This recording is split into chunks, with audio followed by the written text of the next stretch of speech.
Understanding main idea identification in reading comprehension. Identifying the main idea of a passage is a fundamental skill in reading comprehension, especially for competitive exams like the CAT. The main idea encapsulates the central theme or primary message the author intends to convey. Mastering this skill enhances comprehension and aids in answering related questions accurately. So now let us look at what is the main idea. The main idea is the central point or message that the author wants to communicate to the reader. It is often expressed directly in the text but can also be implied through supporting details. Recognizing the main idea involves understanding the topic and the author's perspective on the topic. Now let us look at the steps to identify the main idea. Pre-read the passage. Examine the title and skim the text to determine the overall topic. Look for repeated words or phrases that indicate the subject matter. Read thoroughly. As you read, pay attention to the introduction, the first sentence of each paragraph, and the conclusion. These sections often contain the main idea or clues to it. Reflect on the content. After reading, ask yourself what the author is trying to convey. Summarize the passage in your own words to ensure you grasp the central message. Now let us look at the example of main idea identification. Consider the following passage.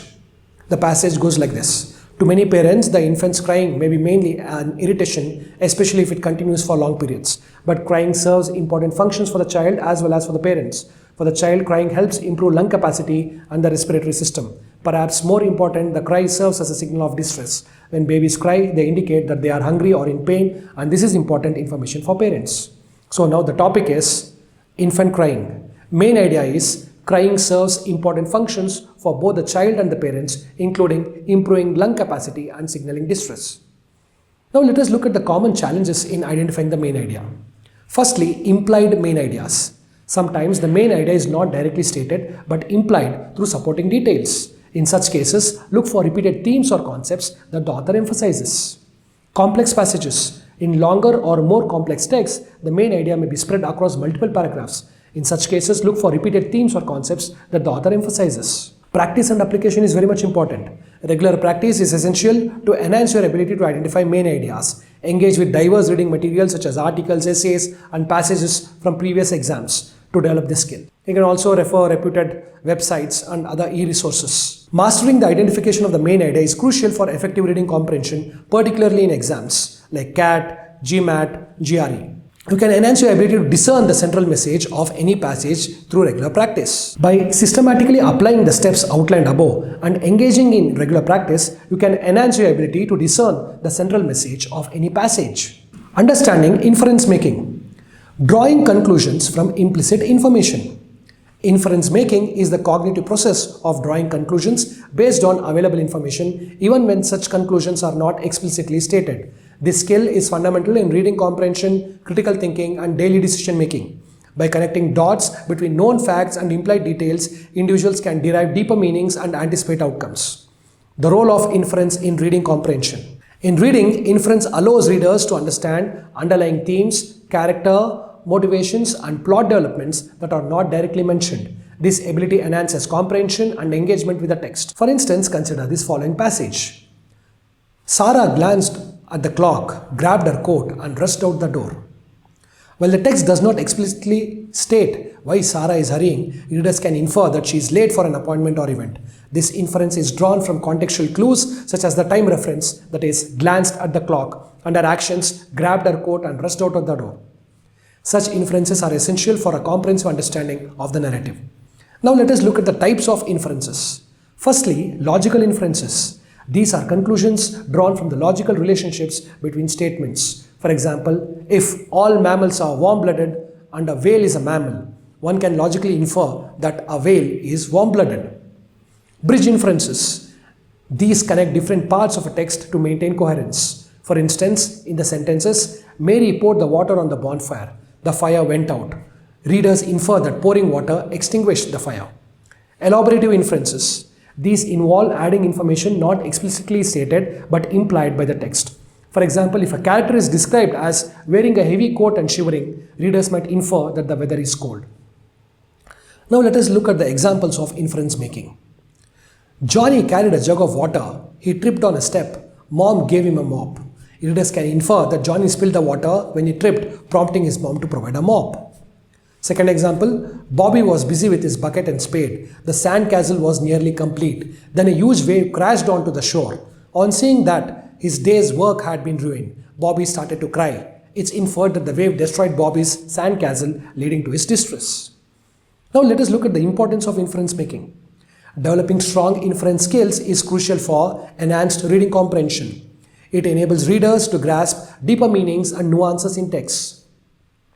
Critical thinking. It fosters the ability to analyze information and draw reasoned conclusions. Effective communication. It aids in understanding implied messages in conversations and texts. Improving inference skills. To enhance inference making abilities, one should engage in active reading. Pay attention to context clues, character actions, and settings.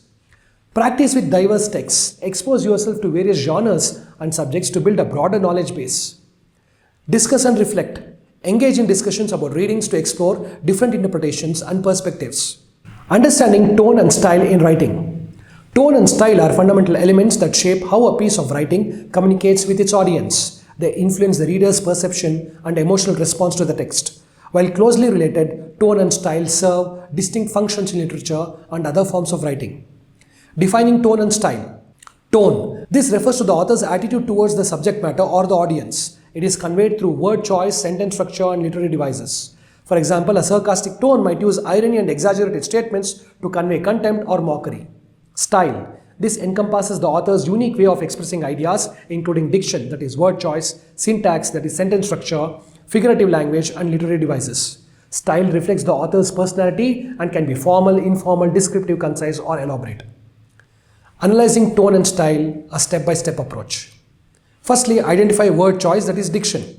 Examine the author's selection of words. Are they formal or informal? Do they carry positive or negative connotations? For instance, using words like elated versus happy can convey a more intense emotion.